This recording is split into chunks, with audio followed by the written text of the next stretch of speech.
الرحمن الرحيم أنا رواد أركتان إن كان أحمد يين ما كلبه وجيران هبلا جيران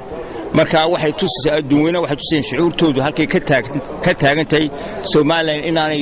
noqosho lahayn oo aan gorgortan lahayn oo aan hadal lahayn bay adduunweynaha tusayaan way ninka arkaya adduunweynaha iyo meel kasta Soomaaliland waxaan u sheegaynaa inay naga go'an tahay inaynu dawladnimadeena la soo noqono haddii alla yiraahdo oo wax kale aan jirin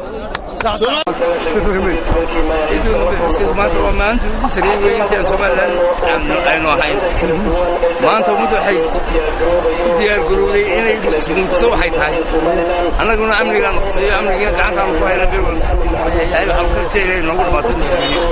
waxaa soo jeedinaysaa weynaha waxa soo jeedinaa inay ciidankooda la qabtaan nabadgelyada ilaashadaan qaranimada ilaashadaan maanta